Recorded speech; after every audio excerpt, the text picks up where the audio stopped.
intention to always tell the truth from that podium, and will you pledge never to knowingly say something that is not factual? It is. It's an honor to do this, and yes, I believe that we have to be honest with the American people. I think sometimes we can disagree with the facts. There are certain things that we may not fully understand when we come out, but our intention is never to lie to you, Jonathan.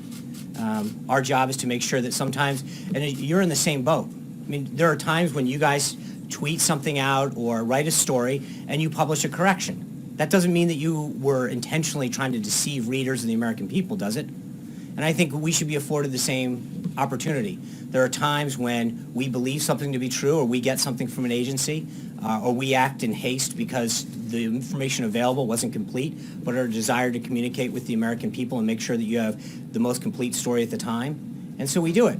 But again, I think that when you look net,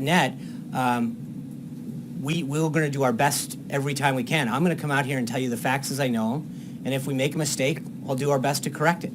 But I think that it's as I mentioned the other day, it is a two-way street. There are many mistakes that the media makes all the time. They misreport something, they don't report something, they get a fact wrong.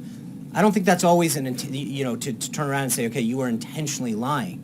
I think we all try to do our best job and do it with a degree of integrity that in our respective industries. Do you have any corrections that you would like to make or clarifications of what you Sure. said on Saturday? Well, ask away, Jonathan. Well, just for instance, I don't want to get into relitigate the whole issue, but just take one, the issue of Metro ridership. You made a statement about We did, Metro, and at the right? time, the information that was provided by the inaugural committee came from an outside agency that we reported on. And I think, knowing what we know now, we can tell that WMATA's numbers are different. But we were trying to provide numbers that we had been provided. That wasn't like we made them up out of thin air. And do you stand by your statement that was the most watched inaugural address? Sure, it was the most watched inaugural. When you look at just the one network alone got 16.9 million people online. Another couple of the networks, there were tens of million people that watched that online. Never mind the audience that was here, 31 million people watched it on television. Combine that with the tens of millions of people that watched it online on a device. It's unquestionable. I don't see any numbers that dispute that. When you add up attendance, viewership, total audience in terms of tablets, phones, on television, I'd love to see any information that proves that otherwise. And then one other. Do you dispute that? Well, I don't want to get into numbers. I do. Okay. Okay. I'm just saying, if you're asking me a question about my integrity, I have a right to say, if you add up the network streaming numbers, Facebook, YouTube, all of the various live streamings that we have information on so far, I don't think there's any question. It was the largest watched inauguration ever.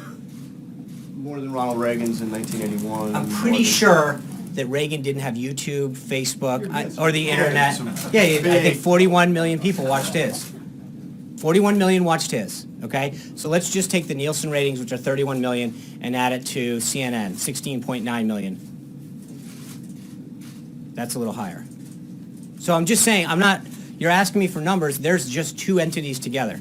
And the approach that you took on Saturday, any second thoughts on Look, that? I think Jonathan, look, I want this to, I came out to read a statement, and I did it. We're here today, I'm going to stay here as long as you want. So I want to make sure that I think you guys might want to leave before I do. But look, I want to make sure that we have a healthy relationship. We saw the other day that, and I'm not trying to rehash history, but you're asking the question, so I'm going to answer it. We had a tweet go out about Martin Luther King. Think about how racially charged that is. And someone rushes out and says to the entire press corps that the President of the United States has removed the bust from his office. Think about what the signal... Hold on, please. And apologize. No, he actually apprised to, quote, my colleagues. That's the exact quote. Okay? That quote, that report got tweeted out around. And to report, where was the apology to the President of the United States? Where was the apology to millions of people who read that and thought how racially insensitive that was? Where was that apology? You accepted his apology, though, Sean.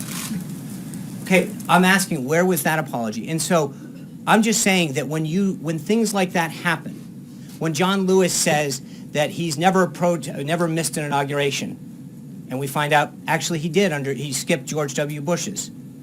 That there are points at which we have a right to make sure that we correct the record. I mean, you're talking about integrity, and you're talking about telling the truth and facts.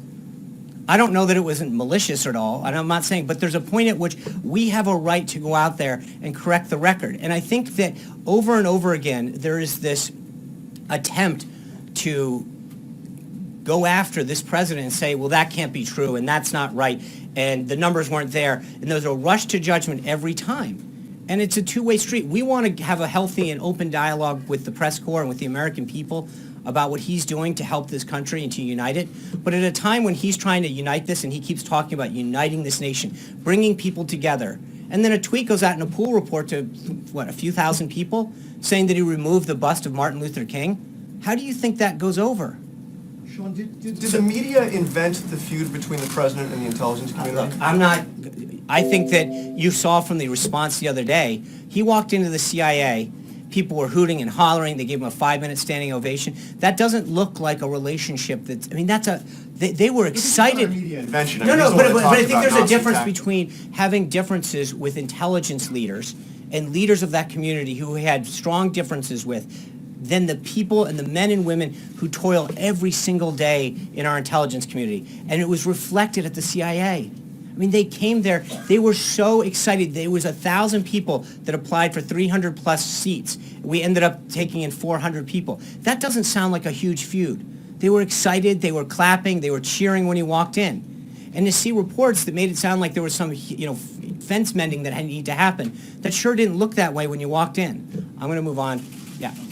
Sean, can I?